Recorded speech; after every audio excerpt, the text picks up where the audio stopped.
വരും ഇരിക്കട്ട.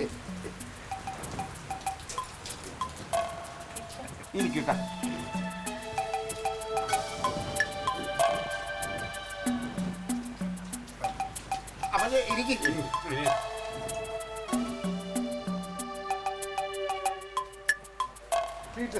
എന്നാ പറ്റാ ഈ വീട് സ്ഥലം എത്ര ഏക്കർ വരും? അത് പിന്നെ ഏക്കർ കണക്കിനൊന്നും ഇല്ല, കൂടി പോയ ഒരു 20 സെന്റ് വരും സാറേ.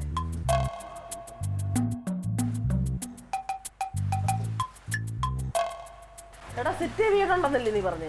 അമ്മച്ചി അത് ഉണ്ട്, അത് ഞങ്ങൾ പൂട്ടിയിട്ടേക്കുവാ. എന്നാ വെച്ച് കഴിഞ്ഞാല് ഈ പൊല്യൂഷൻ പ്രശ്നമുണ്ട്. എനിക്ക് പഴയ വലും ഇപ്പോഴും ഉണ്ട്. അത് ശരി. ഞങ്ങൾ വീട്ടിൽ അവിടെ താമസിക്കുന്നത് 10 ഏക്കറില്ല. 10 ഏക്കർ. എത്ര ഏക്കർ? 10. നോക്കാൻ ആളില്ല, നശിച്ചു തുടങ്ങി. നീ അടുത്ത ആഴ്ച പാലാടേക്ക് പോവാ. ഓ, എന്നാത്തിനാ? നമ്മുടെ വീടിന്റെ പടിഞ്ഞാറ് വശത്ത് നിൽക്കുന്ന 5 ഏക്കറില്ലേ, എന്നിട്ട് ആ കാശുമായിട്ട് ഇവിടെ ഇവിടെ വന്ന് മറ്റേ ആ ഒരു മെഷീൻ ഉണ്ടല്ലോ മാത്രം എന്തുകൊണ്ടാണോ ഇടിച്ചു പൊളിച്ച് ബാന്തി പറിച്ചാണ് കള. എന്നിട്ട് മിനിമം ഒരു 3 നിലയെങ്കിലും പണി, അന്ന് നിന്റെ സുഖമായിട്ട് താമസിക്കും. എടാ മോനെ, വീട് പൊളിക്കുമ്പോ അമ്മച്ചിയും കൂടെ കൊണ്ടുവരണേടാ. അമ്മച്ചി വീട് പൊളിക്കുന്നൊന്നും കണ്ടിട്ടില്ല മക്കളെ. അയ്യോ, അതൊന്നും നടക്കത്തില്ല. ഒരു കാര്യം ഞാൻ പറഞ്ഞേക്കാം, ഈ വീടിടിച്ച് വിളിക്കാനൊന്നും സമ്മതിക്കത്തില്ല. ഇതെന്റെ ഹമീൽദാരുടെ ചോരയാണ്. ഞാൻ മരിക്കുന്നത് ഇവിടെ കിടന്നായിരിക്കണം. എന്റെ മരണശേഷം നിങ്ങൾ ഇത് ഇടിക്കുക പൊളിക്കുക എന്ത് വേണമെന്ന് വെച്ചാൽ ചെയ്തോളി. സാറേ, ഞാൻ ഈ വീടൊക്കെ ഇടിച്ചു പൊളിച്ച് കളഞ്ഞിട്ട് ഇവിടെ ഒരു വലിയ ബിൽഡിംഗ് കെട്ടണമെന്ന് എപ്പോഴും അമ്മയോട് പറയാറുള്ളതാ. പക്ഷെ അമ്മ സമ്മതിക്കില്ല. അതാ അല്ലമ്മ? അങ്ങനെ നല്ല വർത്താനമൊക്കെ പറഞ്ഞു കൊടുക്കും മോനെ. എന്നാലും എന്റെ ക്ലീറ്റസേ, ഈ വീട്ടിൽ എങ്ങനെ നീ ശ്വാസം മുട്ടി ജീവിക്കണം? അത് പിന്നെ അപ്പച്ച ഇച്ചിരി ശ്വാസം മുട്ടുണ്ടെങ്കിലും എനിക്ക് ആവശ്യത്തിലധികം സ്നേഹം ഈ വീട്ടിൽ നിന്ന് കിട്ടുന്നുണ്ട്. സ്നേഹസമ്പന്നനായ ഒരളിയനുണ്ട് എനിക്ക്. പിന്നെ അമ്മാവൻ, അമ്മ, എല്ലാരും എന്നോട് ഭയങ്കര സ്നേഹമാണ്. എന്റെ കുഞ്ഞ് സ്നേഹമായിട്ട് കഴിയുവാന്നല്ല, എനിക്കത് മതി. സ്നേഹം കിട്ടുന്നുണ്ടല്ലേ?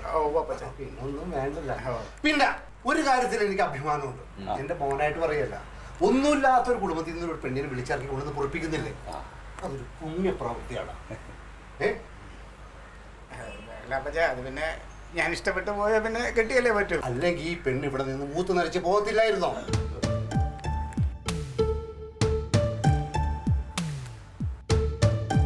പിന്നെ വീടിനടുത്ത് നല്ല തറവാട്ടുകാര്, നല്ല കാശുകാര്, മാടപ്രാവ് പോലത്തെ പെണ്ണ്. വേണമെങ്കിൽ മാലാഖെന്ന് പറയാം. ആ കുറച്ചായിട്ട് ഇതിന് കല്യാണം വരെ ആലോചിച്ചതല്ലേ. എന്താണ് ഇതിന്റെ പേര്? തങ്കം. തങ്കം.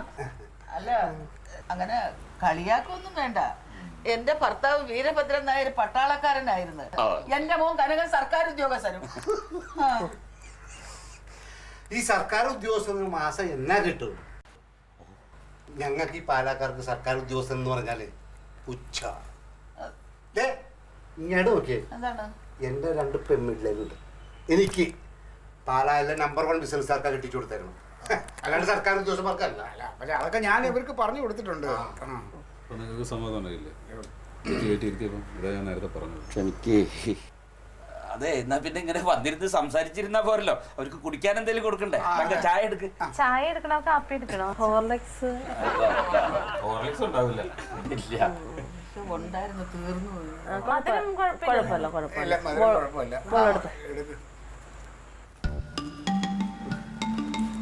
ഞാൻ ഈ വീടൊക്കെ ഒന്ന് കണ്ടിട്ട് കേട്ടോ.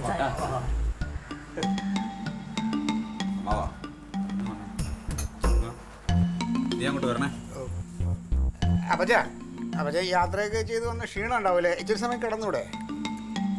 അകത്താ? ഓ വേണ്ട മോനെ ക്ലീറ്റസേ, ഇവിടെ തന്നെ ഇരുന്നിട്ട് ശ്വാസം മുട്ടണം. അപ്പച്ചൻ ഇവിടെ തന്നെ ഇരുന്നോളാം. എന്നാ പിന്നെ അപ്പച്ചൻ ഇവിടെ ഇരുന്നോ?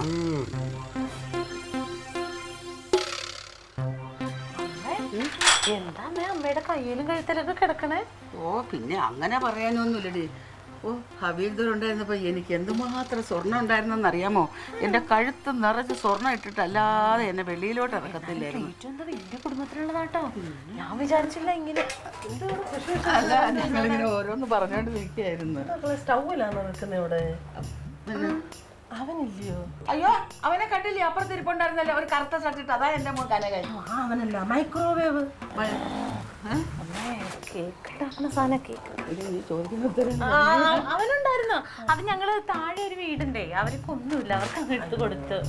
ഒരു കണക്കുറത്താണോ നല്ല കുഞ്ഞൊക്കെ ഇല്ല ചെന്ന് തൊട്ടാ കറണ്ട് അടിക്കും അറിയാൻ അതെ, അമ്മയ്ക്ക് പറ്റില്ല തൊടും കുഞ്ഞിന് അറിയത്തില്ല. അതെ അതെ, അമ്മയ്ക്ക് ഒരു ദിവസം അടിച്ചായിരുന്നു. ശരിയാണ്.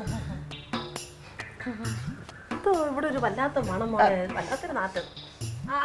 അത് ദേ താഴെയാ വേസ്റ്റ് വെക്കുന്നതേ. അതാ ഈ മണം ഒന്നും ഇഷ്ടമല്ല. എങ്ങനെ കഴിയുന്ന അവനെനിക്ക് റബ്ബറും പാലിന്റെ മണമാണ് ഇഷ്ടം. അതെന്താ അവൻ റബ്ബർ പാൽ കുടിച്ചാണ് വളർന്നത്? അതല്ലേ അവനെ പ്രസവിച്ചങ്ങോട്ട് കഴിഞ്ഞ അച്ഛനെങ്കിൽ ഇങ്ങനെ റബ്ബറും തോട്ടത്തിലോട്ട് അങ്ങ് എടുത്തോണ്ട് നടക്കാൻ കാറ്റ് കൊള്ളാനേ എന്റെ കുഞ്ഞിന് അതുകൊണ്ട് റബ്ബറും പാലിന്റെ മണവും ഭയങ്കര ഇഷ്ടം. ഇവിടെ പക്ഷേ നമ്മുടെ ടൗണിലായതുകൊണ്ടേ റബ്ബറൊന്നും അങ്ങനെ ഉണ്ടാവില്ല ഇവിടെ. അതാ. പക്ഷെ ഒരു കാര്യമുണ്ട്, ഇപ്പൊ ഇവിടത്തെ മണം അവന് ഏറ്റവും ഇഷ്ടം. അല്ല മക്കളെ, നിങ്ങൾ രണ്ടുപേരോടാണ് ഇവിടെ എല്ലാം ചെയ്യുന്നേ? സെർവന്റ് ഒന്നും ഇല്ലയോ? അയ്യോ, വേലക്കാരെ നിർത്താൻ പണ്ടേ എന്റെ ഹവീൽദാർ സമ്മതിക്കത്തില്ലായിരുന്നു. വൃത്തിയില്ലാന്നേ. എനിക്ക് ഇഷ്ടമില്ലെങ്കിലുണ്ടല്ലേ അച്ഛാ എന്നെ കൊണ്ട് ഒന്നും ചെയ്യിപ്പിക്കത്തില്ല. 2 സെർവന്റ് ഉണ്ട്, അവര് കിടന്നങ്ങ് എല്ലാം അങ്ങ് ചെയ്യൂ. അങ്ങ് ഞാനൊന്ന് ചെയ്ത തടിയൊക്കെ ഒന്ന് കുറഞ്ഞാൽ അച്ഛൻ ഈ തടിയാ ഇഷ്ടം. അയ്യോ, ഇതങ്ങ് വല്ലാതെ വിയർക്കുന്നില്ല. അപ്പുറത്തോയി ഫാൻ ഇട്ടിരിക്കാം. എന്ത് ചെയ്യാൻ, AC ഇരുന്നും കിടന്നുള്ള ശീലമാണ്. ഇപ്പൊ ഇവിടെ വന്നപ്പോ ചൂട് സഹിക്കാൻ. ഞങ്ങൾക്ക് AC ഒക്കെ കുഴപ്പമില്ല, പക്ഷെ അമ്മയ്ക്കും എനിക്കും ഒക്കെ എപ്പോഴും ജലദോഷവും പനിയും വരും. അതുകൊണ്ട് ഞങ്ങൾ AC ഉപയോഗിക്കാറില്ല. ജലദോഷമാണെങ്കിൽ ഉപയോഗിക്കാതിരിക്കുന്നതാ നല്ലത്. ഇങ്ങനെ ജലദോഷം വന്നാൽ അറിയത്തില്ല. ശരിയാ. മക്കളെ ഇച്ചിരി വെള്ളം വല്ലതും ഉണ്ടോ? എന്തോന്ന് ക്ലീറ്റന്റെ അമ്മേ? ക്ലീറ്റന്റെ അമ്മ ആരാടി? ക്ലീറ്റന്റെ അമ്മ നിന്റെ അമ്മയല്ലേ? അമ്മയെന്ന് വിളിക്കടി. അങ്ങനെ പറഞ്ഞു കൊടുക്കണം. പോട്ടെ, കുഞ്ഞിനെ അറിയാൻ വയ്യാഞ്ഞിട്ടില്ലേ? പോട്ടെ, എൻ്റെ കുഞ്ഞിന് തങ്കക്കുടം പോലുള്ള മോൾ, അവളെ ഞാൻ അന്ന് വീട്ടിനകത്ത് കയറ്റിയില്ല മക്കളെ. ക്ഷമിക്കാൻ തുടങ്ങി. കുഴപ്പമില്ല അമ്മേ, ഇങ്ങോട്ട് വന്നല്ലോ ഇപ്പൊ. എന്തായാലും അത് അമ്മേ, എന്തോക്കളെ ഞാനൊരു കാര്യം ചോദിച്ചോട്ടെ? പറഞ്ഞു മക്കളെ. അപ്പച്ചൻ അവിടെ ഇരുന്ന് പറഞ്ഞില്ലേ മാലാക എന്നൊക്കെ, അതെന്താ? അത് അപ്പുറത്തെ അയലോക്കത്തെ വീട്ടിലൊരു പെങ്കൊച്ചോട്ട് അവൻ അടുപ്പത്തിലായിരുന്നു. അവളുടെ കല്യാണം കഴിഞ്ഞു പോയി ജർമ്മനിയിൽ. നേഴ്സായിരുന്നു. ആ ചക്കനെ അങ്ങ് കൊണ്ടുപോയി ജർമ്മനിയിൽ. അവനാണെങ്കിലോ സുഖം, ഒരു ജോലി ചെയ്യണ്ട, അവനവിടെ സുഖിച്ച് ജീവിക്കും. എന്റെ ക്ലിറ്റോസ് ആ സ്ഥാനത്തിരിക്കണ്ടേ? അയ്യോ, അതിന് കുഴപ്പമൊന്നുമില്ല. ഇവിടെ ഒരു ജോലി ചെയ്യണ്ട, ചുമ്മാ. അതെന്താന്നോ, ജോലി ചെയ്യണം, പക്ഷെ എന്റെ ആങ്ങളൊക്കെ ഇഷ്ടേ അല്ല. കൊണ്ട് ഒന്നും ചെയ്യിക്കണം. അവര് ഭയങ്കര സ്നേഹം. ഒരു അളിയനോട് സ്നേഹമുള്ള ഒരു സൗകര്യമൊക്കെ കുറവാണെങ്കിൽ എന്റെ കുഞ്ഞിനെ സ്നേഹിക്കുന്നവരെ കിട്ടിയാൽ എന്റെ മനസ്സ് നിറഞ്ഞ്. എന്റെ മോന് ഇവിടെ സന്തോഷമായിട്ടാ നല്ല കഴിയുന്നത്. അതെന്റെ മനസ്സങ്ങ് നിറഞ്ഞു. വല്ലാതെ വിയർക്കുന്ന ഒരു കാര്യം ചെയ്യും, അപ്പുറത്തെ ഫാനിന്റെ കീഴിൽ പോയി. AC-യില്ലയോ ഞങ്ങൾ അവിടെ കഴിയുന്നത്? ചൂട് കാറ്റ് കൊള്ളട്ടെ. ചായ അങ്ങോട്ട് കൊണ്ടുവരാം. ശരി ശരി.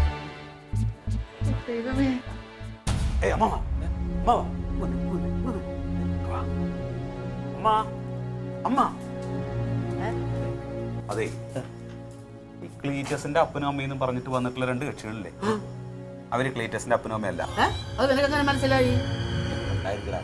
അത് ക്ലീറ്റസിന്റെ അപ്പം തന്നെ. മുഖച്ചായ കണ്ടറിഞ്ഞൂടെ? അമ്മ അവരുടെ വർത്തമാനം കേട്ടറിഞ്ഞൂടെ അമ്മ? എന്തോ ഉടായിപ്പാണിത്, ഉറപ്പ്. അവര് പാലയില് വലിയ ജമ്മികളാണ്. അവരുടെ സംസാര രീതിയൊക്കെ അങ്ങനെ ആയിരിക്കും. ഇല്ലെങ്കിലും പാലാക്കാരൊന്ന് പൊലിപ്പിച്ചൊക്കെ സംസാരിക്കുന്ന ആൾക്കാരാണ്. അവര് ബിസിനസ്സുകാരാ. അമ്മ അവര് ഗുണ്ട് വിടുന്ന കണ്ടില്ലേ? എന്ത് കൊണ്ടാണ് അവർ വിട്ട്? എന്താ വിടാത്തത്? അവര് പറഞ്ഞ സർക്കാർ ഉദ്യോഗസ്ഥന്മാര് അവരെ പാലക്കാർക്കൊക്കെ പുച്ഛാണ് അങ്ങനെയൊക്കെ ചിരിക്കണം. ഇത് പറഞ്ഞാൽ എന്താ തെറ്റ്? അവരുടെ അവിടെയൊക്കെ നിങ്ങൾ മേടിക്കുന്ന ശമ്പളത്തേക്ക് ഇരട്ടി മേടിക്കുന്ന ബിസിനസ്സുകാരാണ്. അപ്പൊ അവരങ്ങനെ പറയും. ഞാനൊരു കാര്യം ചോദിക്കട്ടെ, നിങ്ങൾക്ക് ഈ ആളുകൾ പെരുമാറുന്ന രീതികളും സമ്പ്രദായങ്ങളും ശരിയല്ല എന്നുള്ളത്, അത് ശരിയല്ല എന്ന് തോന്നാത്തത് എന്താണ്? അതെ, ഈ ഒരു സാധാരണക്കാരനെ കൊണ്ട് എനിക്ക് തോന്നണതാ. വലിയ വലിയ ബിസിനസ്സുകാരും മുതലാളിമാരൊക്കെ എങ്ങനെ സംസാരിക്കുക ജീവിക്കണെന്ന് അറിയാത്തോണ്ടാണ് അത്. ഓ പിന്നെ എന്താ, ഞാൻ ആളുകളെ കാണാത്തല്ലേ? ഇവനെ പറഞ്ഞിട്ട് കാര്യമില്ല. ഇവൻ ഈ സാധാരണക്കാരുടെ കൂടെയാണല്ലോ ഇടപഴകല്. നമ്മുടെ കൊച്ചിന്റെ ഭാഗ്യല്ലേ? വലിയ വലിയ ആൾക്കാർ 15 കൊല്ലം കഴിഞ്ഞ് നമ്മുടെ കുട്ടീനെ കാണാൻ വരിക പറഞ്ഞു കഴിഞ്ഞാൽ അതിന് വലിയ ഭാഗ്യമുണ്ടോ? എന്ത് ഭാഗ്യന്റെ അമ്മാവ, 15 കൊല്ലം ഇവരെവിടെയായിരുന്നു? അപ്പൊ ഈ വയസ്സുകാലത്തായിരിക്കും ചിലപ്പോ പേരക്കുട്ടിയെ കാണണം ഒരു ആഗ്രഹം ഉണ്ടായിട്ടുണ്ടാവുക അല്ലേ? പിന്നെ അല്ലാതെ എന്തായാലും ശരി തന്നെ. അവരെ ഒരു ദിവസം വന്ന സ്ഥിതിക്ക് ഇവിടെ നിർത്തി സൽക്കരിച്ച് തന്നെ വിടണം. പിന്നെ ഞാൻ എന്തായാലും ഇത് തട്ടിപ്പ് പരിപാടിയാണ്, അതിന് യാതൊരു തർക്കമില്ല. ഒരു സംശയം പിന്നല്ലാതെ എനിക്ക് തോന്നുന്ന കാര്യമാണ് ഞാൻ പറഞ്ഞത്. നമുക്കൊന്ന് നോക്കാം. അതെ, ഞാൻ എന്തായാലും അവരുടെ കൂടെ പോയി പാലയിൽ 4 ദിവസം തങ്ങിയിട്ട് അടിച്ചു പൊളിച്ച് വരാൻ തീരുമാനിച്ചിട്ടുണ്ട്. കണ്ടാലറിയാത്തോ കണ്ടറിയും. കണ്ടാലറിയും. എടാ, നീ അതിൽ അസൂയപ്പെട്ടിരുന്ന കാര്യമില്ല. നമ്മുടെ തങ്കത്തിന്റെ ഭാഗ്യാണത്. എനിക്ക് നിങ്ങൾ എന്താണ് ചെയ്തോ? ഞാൻ ഫാസിലിനോട് പറഞ്ഞിട്ടേ ഒരു സ്കോച്ച് വാങ്ങിയിട്ട് ഇന്ന് എങ്ങനെ അവരെ സൽക്കരിക്കാച്ചിട്ടിരിക്കാം. ഞാനൊന്ന് അങ്ങോട്ട് ശരി ശരി. Alien versus Alien.